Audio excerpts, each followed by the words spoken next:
예, 감사합니다. 일찍 끝나야 될 것 같습니다. 반갑습니다. 옆에 분하고 인사했으면 좋겠습니다. 은혜 받읍시다. 은혜 받읍시다.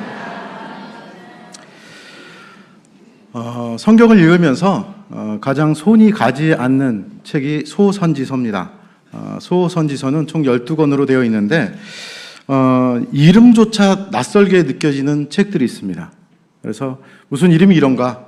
하박국, 요엘, 별 이상한 이름들이 있습니다. 손이 가지 않는다라는 것은 읽지 않는다는 뜻입니다. 그렇지만은 그 중에서도 좀 친숙한, 우리가 손이 잘 가는 책이 하나 있는데 그게 요나서입니다. 요나서는 굉장히 이야기가 재미있고 극적입니다. 그러다 보니까 어렸을 때부터 신앙생활 하시던 분들은 익히 들어왔을 것이고 내용을 외우다시피 아실 겁니다. 대충 다 아는 내용입니다. 게다가 요나라는 사람 자체도 굉장히 유명해서 여러분들 집에 가서 한번 찾아보시면은 요나라는 사람의 이름을 찾아보면은 영어 사전에 보면은 구약의 선지자 중에 한 명, 그리고 또 하나는 재앙이나 불행을 가져오는 사람, 이렇게 적혀 있어요. 굉장히 불명예스러운 일이죠. 그런 대표격으로 적혀져 있습니다. 하지만 이 요나라는 사람, 유명하고 그리고 요나서가 우리에게 익숙한 만큼 쉬운가, 쉽게 읽혀진다라는 것은 쉽다라는 의미이기도 하지만은 사실 이 책은 어려운 책입니다. 내용을 외우다시피 알지만은 이 책의 해석에 있어서는 굉장히 어려움을 겪는 책 중에 하나입니다. 물론 성경책 중에 어려움을 겪는 해석의 어려움이 있는 책들이 있습니다. 예를 들어서 레위기, 그러면은 율법이나 제사제도가 많기 때문에 어렵습니다. 또한 욥기 같은 경우에도 고난을 다루고 있긴 있는데 어려워요. 욥과 세 친구의 다툼들을 이야기를 듣다 보면은 그게 그거 같고 도대체 말하고자 하는 것이 무엇인가 잘 모를 때가 있습니다. 전도서도 그렇습니다. 자꾸 허무하대요. 뭐가 허무하다 그러는데 어려워요. 그리고 아가서 같은 경우도 사실 어려운 책 중에 하나입니다. 보기에 좀 민망하기도 합니다. 민망하다는 것이 무슨 뜻인가 아시려면 여러분들 우리가 보는 개역개정 말고 우리말 성경이나 공동번역을 보면은 굉장히 솔로몬의 사랑에 대하여서 좀 노골적인 표현들이 많이 적혀져 있습니다. 우리 청년들은 가서 찾아볼 것 같은데 노골적인 표현들이 있고 도대체 이것을 통하여서 하나님의 뜻이 무엇인가, 말하고자 하는 것이 무엇인가를 찾기 어렵습니다. 근데 이것들과 반면에 요나서는 내용이 쉬워요. 읽기 편합니다. 동화 같아요.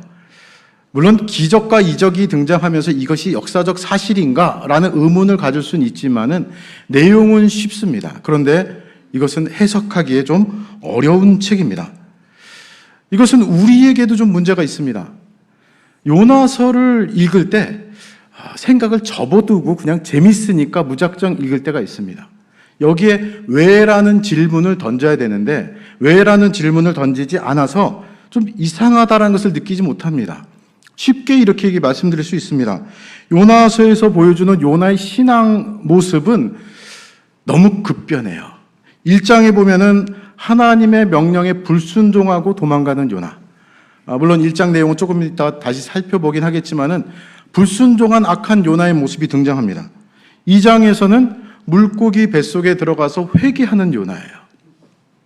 그러니까 회개하는 모습을 보면은 이 요나 이제 개가천선했구나. 이제 뭔가 달라지겠구나 합니다. 예, 맞습니다. 3장에 가면은 선지자로서 회개하라라는 말보다는 40일 지나면 무너질 거야. 이거를 히브리 원어에 보면은 딱 5문장입니다. 그래서 5단어로 되어 있습니다. 그래서 40일 지나면 무너질 거야. 이 얘기를 전하죠. 4장에 가면은 무너지지 않아서 분노하는 요나예요. 그렇다면 1장부터 4장까지의 요나의 모습은 뭔가 괴리감에 느낄 수밖에 없습니다. 좀 달라요. 불순종하고 회개하고 말씀 선포하고 분노하고. 대표적으로 요나서 좀 전에 말씀드렸지만은 2장에서 하나님께 회개하고 그리고 4장 가서는 왜 분노할까? 여기에서는 왜라는 질문을 던져야만 합니다. 4장에서 분노하는 그 모습도 선지자임에도 불구하고 좀 우리보다 더 못해요. 우리가 좀 전에 읽었지만 뭐라고 하죠? 내가 성내어 죽기까지 내가 옳습니다. 누구보다 옳아요? 하나님보다 옳다는 거죠. 제가 성경에서 굉장히 매력적으로 느끼는 성경 인물 세 사람이 있습니다. 청년들은 이제 알겠지만은 첫 번째 모세예요. 성경에서 거의 유일합니다. 하나님을 화나게 만든 사람. 물론 지금 이 시대 보면 굉장히 많죠. 하지만 성경에서 그 뛰어났던 사람들 중에서 하나님을 화나게 했던 사람. 또한 기드온이요. 기드온은 하나님을 시험한 사람입니다. 하나님을 시험해요. 하나님 믿지 못해서 쫌생이 기드온이라고 얘기할 수 있을 겁니다. 그리고 또 한 사람 제가 매력적으로 느끼는 사람은 요나입니다. 이 요나는 우리에게 좀 다른 면으로 위로를 주죠. 어떻게 해요? 나도 잘할 수 있겠구나. 요나를 보면은 그래도 요나보단 내가 좀 나아 보이지 않을까라는 위로를 좀 줍니다. 이 요나의 모습이 그래요. 이 이상한 사람, 특별히 선지자라고 이야기하는 이 요나의 모습을 좀 살펴보려고 하는데요. 이 요나의 이야기가 워낙 동화 같아서 이것은 좀 이상하다. 물고기 뱃속에 들어가서 72시간을 어떻게 있을 수 있어? 또는 니느웨 성이 한꺼번에 회개하는 내용들이나 박넝쿨이 하룻밤 만에 자라는 내용이나 이건 좀 이상해. 이거는 뭐 그냥 얘기하신 예화 같은 거겠지 하지만은 예수님이 요나의 이야기를 말씀하시거든요. 역사적 사실이고 이 역사적 사실에서 우리가 발견했으면 하는 모습들을 살펴봤으면 합니다. 요나서 1장 2절이 먼저 시작인데요. 너는 일어나서 저 큰 성읍 니느웨로 가서 외쳐라. 그 악독이 내 앞에 상달했다. 내 목전에 이르렀다. 내 앞에 올 만큼 그 악독이 가득 찼기 때문에 너는 가서 쳐서 외치라라고 얘기를 합니다. 니느웨는 아수르의 수도입니다. 니느웨는 이스라엘에서부터 한 800km 떨어졌다고 하더라고요. 그래서 이 800km를 우리가 실감하려면 어떻게 할까라고 인터넷에 찾아보다 보니까 서울 남산타워에서 부산 시민공원까지가 직선거리로는 320km인데 중부 내륙 고속도로를 타면 410km 정도 된답니다. 그러니까 거기를 왕래하는 거리예요.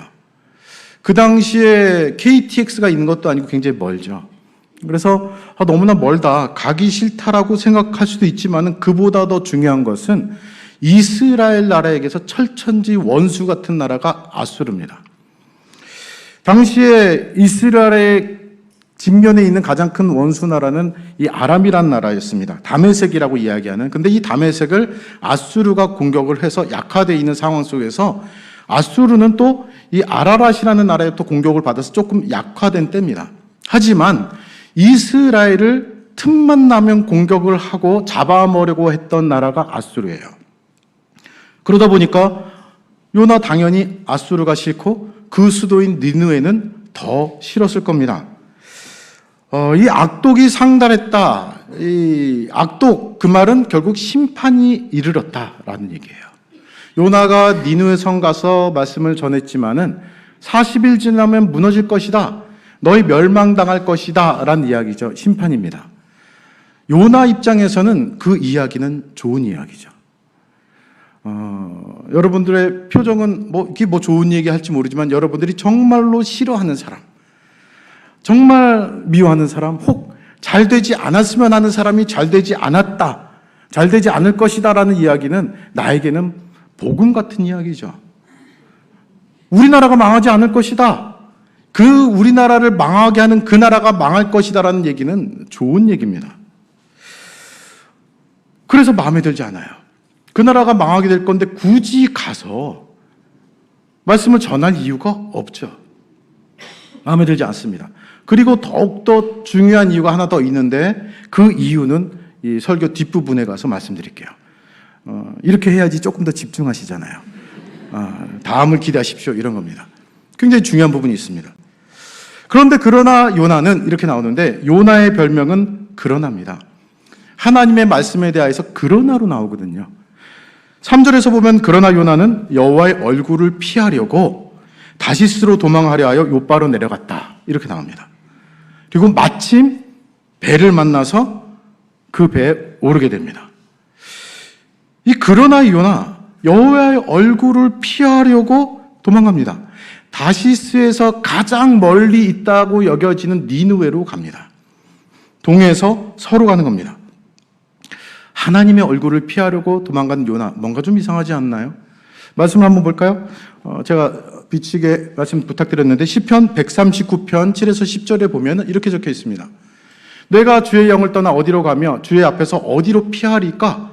내가 하늘에 올라갈지라도 거기 계시고 스올에 내 자리를 펼지라도 거기 계시고 새벽 날개를 치며 바다 끝에 거주할지라도 거기 계십니다. 이런 뜻이에요. 이 말씀을 우리도 알고 있는데 선지자인 요나가 모를까요? 하나님이 어디에 가도, 우리가 어디에 가도, 하늘에도 스올에도 바다 끝에도 하나님의 손을, 하나님의 눈을 피할 곳이 없습니다. 요나는 이를 더 잘 알고 있다라면은 하나님의 얼굴을 피한다는 그 뜻은 하나님으로부터 도망가겠다라는 일차적인 의미는 아닙니다. 어떤 의미를 담고 있어요? 나 이 일 못합니다. 하나님, 내가 도망가도 나를 잡으실 수 있지만은 나 죽어도 못하겠습니다. 쉽게 얘기하면은 선지자라는 직분을 버리더라도 사명을 포기한다 해도 나 이 일을 못합니다. 이게 누구요? 요나입니다. 오늘 제가 설교 제목을 저렇게 놨습니다. 좀 특이하게 따옴표를 요나에다 뒀지만 요하고 나를 띄었어요. 이거 요자 떼어버리면은 그냥 읽으면 나의 신앙생활입니다. 신앙과 생활. 나하고 좀 비교하면서 보셔야 됩니다. 하나님께서 말씀하셨는데 싫어요. 애국자 요나, 우리나라를 위해서라도 그 나라가 돌아오는 것, 하나님께로 돌아와서 정상화되는 것은 싫습니다. 그래서 요나는 도망갑니다. 하나님의 손을 떠나서 어디도 갈 곳이 없음에도 불구하고 가장 반대의 표현이죠. 억지로 반대하는 거예요. 동으로 가라? 저 서로 가겠습니다. 이런 거예요.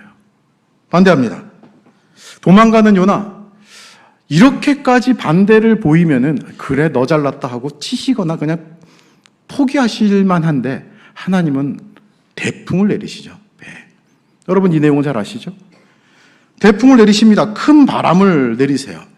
선장과 선원들 정말로 여러 가지 어려운 상황들, 위험한 상황들을 겪었던 사람들이기 때문에 웬만하면은 끄떡없습니다. 그런데 자기 신들을 불렀다라고 나옵니다. 각기 자기 신을 부르고 그들이 소중한 물건들을 버리기 시작합니다. 네, 미리 보여주셨는데 그런데 5절을 보면 요나의 반응이 등장합니다. 한번 같이 읽어볼까요? 같이 읽겠습니다. 시작. 사공들이 두려워하여 각각 자기의 신을 부르고 또 배를 가볍게 하려고 그 가운데 물건들을 바다에 던지니라. 그러나 요나는 배 밑층에 내려가서 누워 깊이 잠이 든지라. 히브리어로 된 성경을 헬라어로 번역한 70인경이라는 성경이 있습니다. 그 성경에 보면 요나가 코를 골더라 이렇게 놨습니다. 좀 희한하죠? 배가 깨어질 정도가 돼서 선장과 선원이 각기 신을 부르고 물건을 실은 가장 소중한 거죠. 그들이 그것 때문에 배를 움직이고 있으니까요. 그거를 버릴 정도가 됐는데 요나는 배 밑창에 내려가서 코를 골고 자고 있습니다. 이건 굉장히 피곤했던 거죠. 본인도 알 거예요. 하나님의 말씀을 어기고 도망가는 것이 얼마나 괴롭고 힘든 일이고 정신적으로 육체적으로 피곤한 일인가. 도망가서 마침 배를 타고 선가를 주고 배값을 주고 배 밑창에 내려가서 코 골고 자고 있는 겁니다. 이 코 골고 자고 있는 선지자 요나를 깨우는 사람이 요나가 그렇게 미워하는 이방인 선장입니다. 굉장히 아이러니하죠. 너 이 와중에 어떻게 잘 수 있어? 배가 막 흔들려서 제대로 서서 이야기도 못할 정도였을 겁니다. 너 어떻게 이 와중에 자고 있어? 너도 우리 신에게 기도해. 너희 신에게 기도해. 하나님이라고 표현되어 있는데 그거는 이 보통 명사로 각각 섬기고 있는 신을 뜻합니다. 나는 내 신에게 기도하고 있으니까 너도 네 신에게 기도해. 그런데 이 폭풍이 잠잠해지지 않다 보니까 이 원인이 어디에 있는가? 제비를 뽑고 요나에게 뽑힙니다. 그리고 취조당하는 분위기가 8절에서 등장합니다. 한번 8절 볼까요? 무리가 그에게 이르되 청하건대 이 재앙이 누구 때문에 우리에게 임하였는가 말하라. 내 생업이 무엇이고 어디서 왔고 나라가 어디고 어느 민족이냐. 뭔가 취조당하는 느낌이죠. 추궁당해요. 누가요? 선지자가 이방인 선장에게 추궁당합니다. 이 생업이라는 말이 나왔는데 이 생업은 보냄을 받는다라는 뜻에서 나와서 봉사하다라는 의미를 갖고 있습니다. 요나는 누구에게 봉사해요? 하나님께 봉사하고 백성들 위해서 봉사해야 될 사람입니다. 그러니까 선지자 직분이라는 것이죠. 선지자입니다. 그런데 이 꼴이 됐습니다. 너 누구냐? 근데 이 요나 좀 부끄러워하는데 뻔뻔하죠. 나는 선지자로서 하나님을 경외하는 사람이다. 얘기를 해요. 하나님 말씀 어기면서 그 말씀 정반대로 행하면서 나 그리스도인입니다. 라고 얘기하는 거예요. 너 누구냐? 나 그리스도인입니다. 나 교회 다닙니다. 나 찬송하고 말씀 봅니다. 기도하는 사람입니다. 그런데 니느웨로 가라 했더니 정반대인 다른 데로 다시스로 가고 있습니다. 선장과 선원은 점점 흉흉해지는 바다를 어떻게 해야 할지 몰라서 요나에게 묻습니다. 어떻게 해야 될까요? 어떻게 해야지 잔잔해질까요? 요나는 자신을 바다에 던지라고 얘기하죠.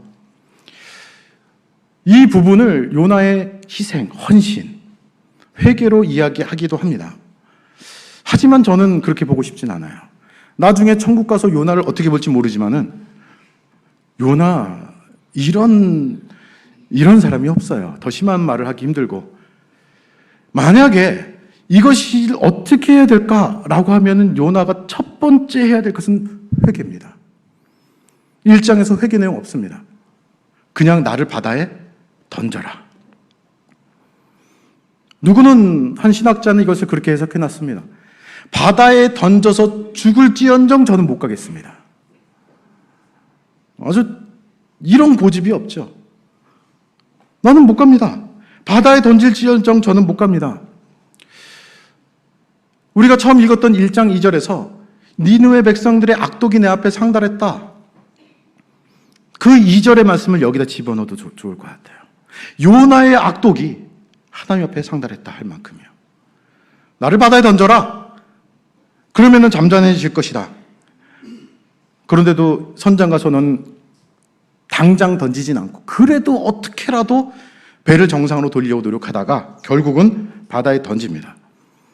그리고 나서는 요나는 나를 바다에 던져라라고 얘기하면 회개조차 안 했지만 선장과 선원은 바다에 던지고 나서 하나님께 이제는 각각 자기의 신이 아닌 여호와 하나님께 제사를 드리는 내용으로 마무리 집니다.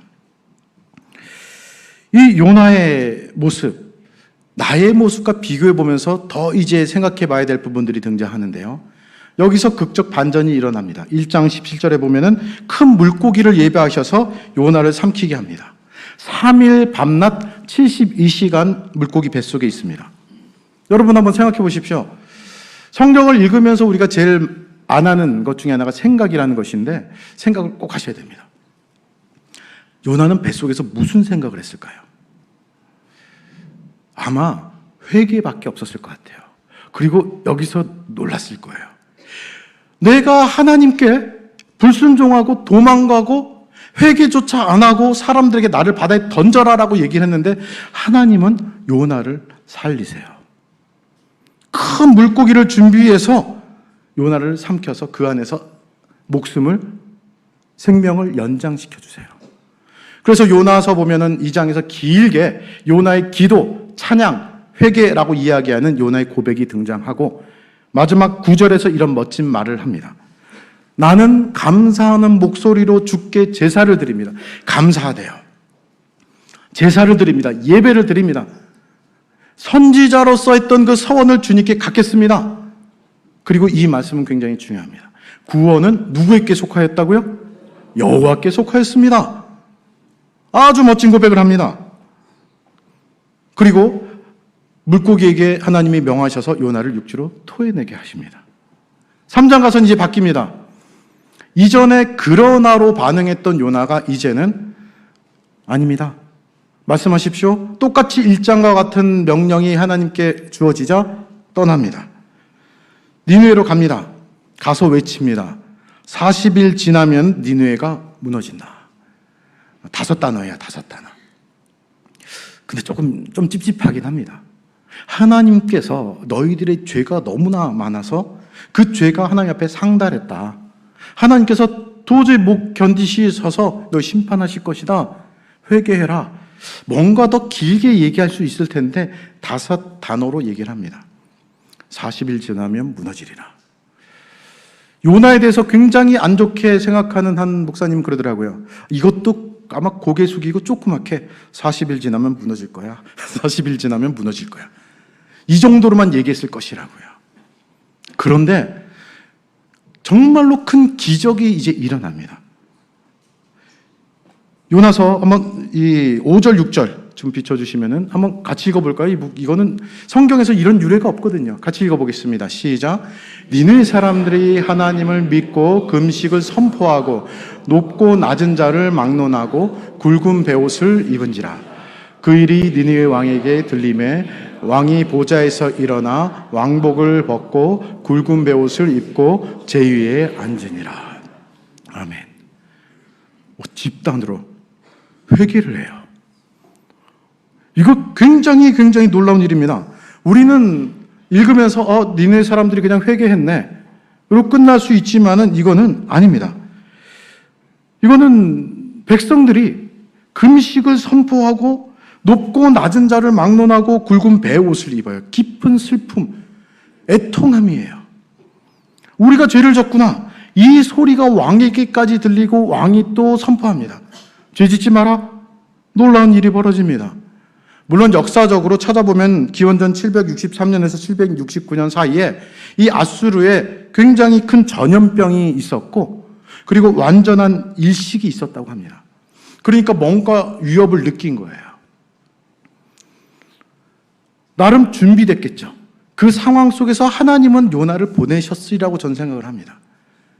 아무튼 놀라운 일이 벌어집니다. 말도 안 되는 일이 벌어져요. 이 일이 얼마나 놀라운 것인가. 우리들은 이렇게 별로 다가오진 않는데 한 구절을 살펴볼까요? 누가복음 15장 7절입니다. 이것도 한번 읽어보겠습니다. 같이 읽겠습니다. 시작. 내가 너희에게 이르노니 이와 같이 죄인 한 사람이 회개하면 하늘에서는 회개할 것이 없는 의인 99으로 말미암아 기뻐하는 것보다 더하리라. 아멘. 본문을 읽었습니다. 이 니느웨 성에는 몇 명 있었다고 하죠? 예, 방언이 터지기 시작했는데요. 아까 우리가 읽었지만 12만여 명으로 나와요. 죄인 한 명이 회개해도 기뻐한다고 했는데 12만 명이 회개하는 놀라운 역사가 일어났습니다. 이거는 평양 대부흥운동, 그 어떤 부흥운동보다 더한 부흥운동이죠. 이거는 놀라운 역사입니다. 그렇다면은 요나는 이 놀라운 은혜의 역사, 부흥의 역사에 대해서 어떻게 반응했을까? 짧지만은 일부러 말씀을 비춰달라고 했습니다. 같이 읽어볼까요? 시작. 이상하죠.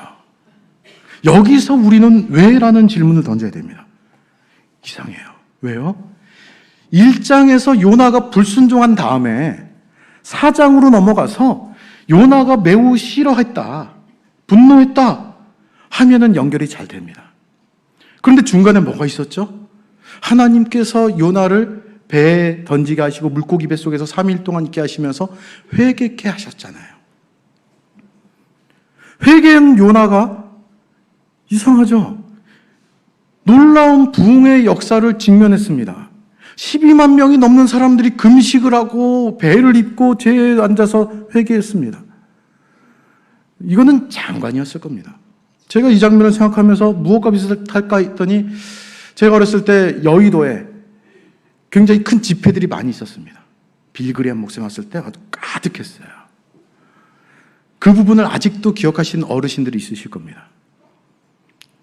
그보다 더한 놀라운 역사가 니느웨 성에 있었습니다. 근데 그 놀라운 부흥, 뒤집어지는 그 역사를 목 또한 요나의 반응은 매우 싫어하고 성냈다. 이렇게 나옵니다. 그렇다면 이 장에서의 요나의 회개는 진심일까 거짓일까? 요나의 회개에 대해서 우리는 진심이냐 거짓이냐? 여러분들에게 진심 손들어 보십시오. 거짓 손들어 보십시오. 그러면 아마 또 패가 갈리겠죠? 제가 잘 아는 게 있습니다. 둘 중에 뭐가 맞을까요? 해놓고 나서는 꼭 두 개 다 맞습니다. 이런 경우가 있어요. 두 개 다 맞습니다. 그 당시에 요나는 진심이죠. 진심이에요. 하나님, 나 같은 자를 하나님 명령에 불순종하는 요나 선지자인데 불순종한 나를 구원해 주시다니 감사합니다. 구원은 하나님께 있습니다. 너무나 감사합니다. 그런데 왜 이런 모습을 보일까요? 요나의 회개를 전 이렇게 표현하고 싶습니다. 자기 중심적 회개. 요나는 자신을 용서해 주신 하나님에 대해서는 구원에 대한 기쁨을 이야기하지만은 4장에서 니느웨 백성을 용서하시는 하나님께 불만을 토로합니다. 요나는 자신의 구원은 원하지만은 다른 사람, 특히 자신이 적이라고 간주하는 사람들의 구원에 대해서는 분노합니다. 매우 싫어하고 분노합니다. 앞에서 나의 기도를 들어주신 하나님께는 감사하지만은 내가 싫어하는 저 사람의 기도를 들어주신 하나님은 못마땅합니다. 3장에서 요나는 니느웨에 가면서 무슨 생각을 했을까요? 하나님의 명령에 순종해서 떠나지만은 어떤 생각을 가지면서 5개의 단어의 선포를 했을까요? 니느웨 사람들의 반응에 4장 1절에서 매우 노했다고 얘기하죠. 싫어했다고요. 그러면은 그 반대를 기대하지 않았을까요? 어떻게요? 소돔과 고모라처럼 야 여기 멸망할 거야. 노아의 방주처럼 야 큰일 났어. 이제 방주 지어서 여기로 탈출해야 돼. 했을 때 여전히 죄를 짓고 회개치 않고 하나님께 불순종하는 모습을 기대하지 않았을까요? 내가 선포해도 소용없어 라고요. 즉 요나가 이야기해도 회개하지 아니하고 더 악독을 행해서 하나님의 심판을 받고 멸망당할 것을 기대했을 겁니다. 말씀 볼까요? 여호와께서 이르시되 4장 5절입니다. 4장 4절 5절 여호와께서 이르시되 내가 성내는 것이 옳으냐? 야 네가 매우 싫어하고 성내는 것이 옳으냐? 5절에서 요나가 성읍에 나가서 성읍 동쪽에 짓고 초막을 짓고 무슨 일이 일어나는지 그늘 아래서 살펴보기 시작합니다. 옳으냐? 하나님이 물으세요. 우리 늘빛교회 모든 성도님들 이것만은 확실할 겁니다. 내 믿음이 연약하고 작다 하더라도 하나님께서 물으신다면은 한 사람도 빼놓지 않고 대답은 하실 겁니다. 그렇죠? 대답조차 안 해요, 요나. 흔히 하는 말로 이렇게 요나를 막 까서 어떻게 될지 모르겠지만은 대답조차 안 해요. 그러고 나서 산에다 초막 짓고 나선 성읍을 지켜봅니다. 뭘 기대하는 걸까요? 멸망. 이렇게 회개했지만 금방 또 죄짓고 멸망당하겠지. 도대체 그렇다면은 요나는 무엇을 기대했을까요? 회개 기도했지만은 하나님에 대해서 어떻게 더 알아간 걸까요? 아마도 이런 생각은 하지 않았을까요? 하나님께서 나한테 전화를 하셨지만은 그 땅은 멸망당할 거야. 아마도 하나님은 내 편이셔서 내 소원을 들어주시는 것이지 가서 회개하게끔 하는 건 아닐 거야. 요나가 여러분들 이제 조금 시간이 많이 갔는데 여러분들 아까 궁금하시죠? 뭐 이런 거 있었죠. 요나는 왜 아수로 니느웨로 가기 싫어했을까? 이건 말씀에 나와 있습니다. 4장 2절입니다. 여호와께 기도하여 이르되 여호와여 내가 고국에 있을 때 비춰주고 있으니까 앞에 보십시오. 이러하겠다고 말씀하지 아니하였습니까? 그래서 내가 도망한 겁니다. 주께서는 은혜롭고 자비롭고 노하기를 더디하시고 인애가 크셔서 뜻을 돌이켜 재앙을 내리지 아니하신 줄 하나님 줄 내가 알고 있어요. 알고 있는데 내가 가서 전하면 혹시나 진짜 하나님이 재앙을 돌이키시면 어떡해요? 이게 선지자 요나 이야기예요. 선지자임에도 불구하고 믿음 생활하고 있고 신앙생활 잘하고 있는 요나인데 하나님의 말씀을 선포해야 될 자가 혹시나 저 적국에 가서 니느웨에 가서 말씀을 전할 때 하나님이 그들의 불쌍한 모습을 보시고 회개하는 모습을 보시고 돌이키셔서 재앙을 물리시면 어떡하지? 라는 생각을 갖고 있어요. 이거 되게 무섭지 않은가요? 요나라는 선지자, 제가 왜 매력적이라고 말씀드리는지 아시겠죠? 문득 그래도 나는 요나보단 괜찮은 것 같아. 이런 매력을 주거든요. 이런 사람이 어디 있습니까? 선지자로서의 신앙과 믿음 전혀 다르게 보여지고 있습니다. 그의 신앙을 선지자라고 얘기를 하고 복음을 전하는 것이라 얘기한다면 지금 그의 생활은 내가 미워하고 생각하는 적이라 여기는 그 사람들은 하나님께서 멸망시킬 것을 기대하고 있는 이중적인 모습을 보이고 있다는 겁니다. 선지자 요나는 하나님이 어떤 분인지를 가장 잘 알고 있는 사람이지만은 그의 신앙과 생활은 동떨어져 있습니다. 그의 신앙은 그가 일반적으로 보여지는 생활하고 동떨어져 있습니다. 여기서 이제 박농쿨이 등장하는데 이 박농쿨에 대해서 재미있게 해석해 놓은 것이 있어서 제가 한번 적어봤습니다. 제가 읽어드릴게요. 요나의 자기중심적 신앙으로 보면 단순히 박농쿨의 그늘 아시죠? 햇빛을 막아줬습니다. 그것을 기뻐했던 것은 그 박농쿨 때문만이 아니었을 것이다. 그 그늘의 기적이야말로 하나님이 자기 편으로 자기를 도우시고 복 주시는 분이라는 증표로 생각했을 것이다. 이거 무서운 얘기입니다. 1장에 보더라도 요나는 배 타고 도망가려고 내려갔는데 마침 배를 만났다는 얘기가 있습니다. 마침이에요. 지금처럼 자주 있는 것도 아닌데 갔을 때 마침 만나니까 아마 이거는 하나님의 뜻이야. 내 편이야 이거죠. 생활은 개판인데 하나님은 내 편이야 이렇게 생각하는 겁니다. 박농쿨도 하나님께서 내 뜻을 들어주셔서 아마도 내가 여기서 지켜보고 있으면 그 나라 망할 거야 이런 겁니다. 이중적인 모습이죠. 제가 한 가지 그림을 준비했습니다. 이건 CCC 사형리에 나온 그림인데 이게 재미있어서 그렸습니다. 그리고 제가 좀 편집을 했어요. 좀 이거하고는 다른 건데 나라는 사람에게 저 의자는 중심입니다. 그 중심에 누가 있느냐? 한 예수님을 믿고 하나님을 믿지만은 내가 나의 주인인 그리스도인들이 있습니다. 주인의 자리에 내가 있어요. 내가 주도권을 갖고 내가 원하는 것을 하나님이 들어주셔야 된다라는 생각을 갖고 있는 사람이 있고 한 부류는 하나님이 나의 주인인 그리스도인이 있습니다. 나의 안에 그 중심의 그 의자에 하나님 예수님을 두고 나는 쫓아가는 사람이죠.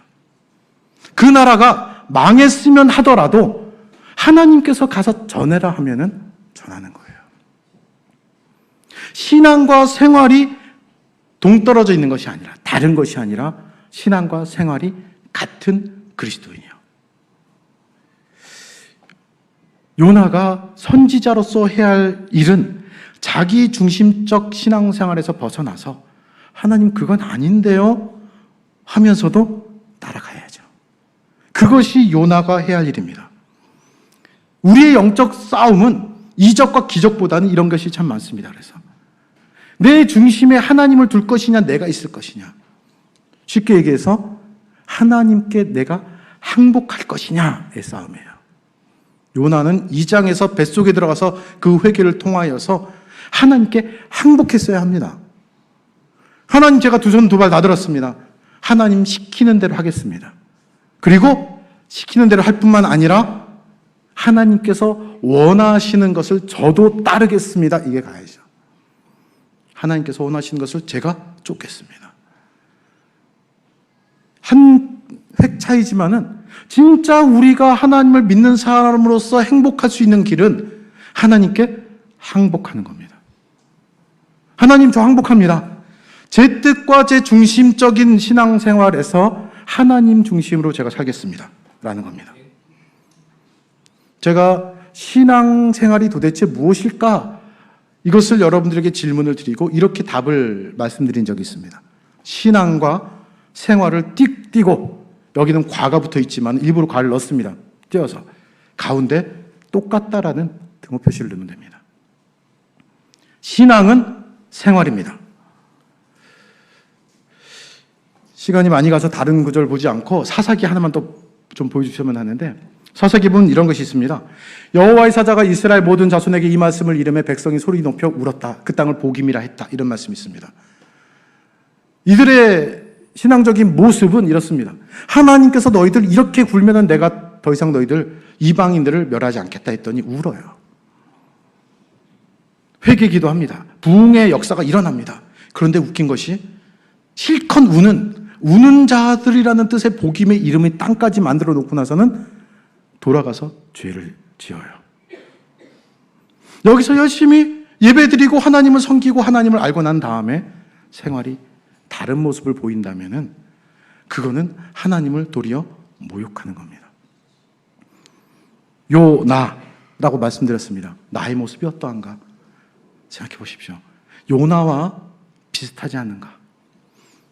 요나의 모습에서 내 모습을 찾진 않았는가?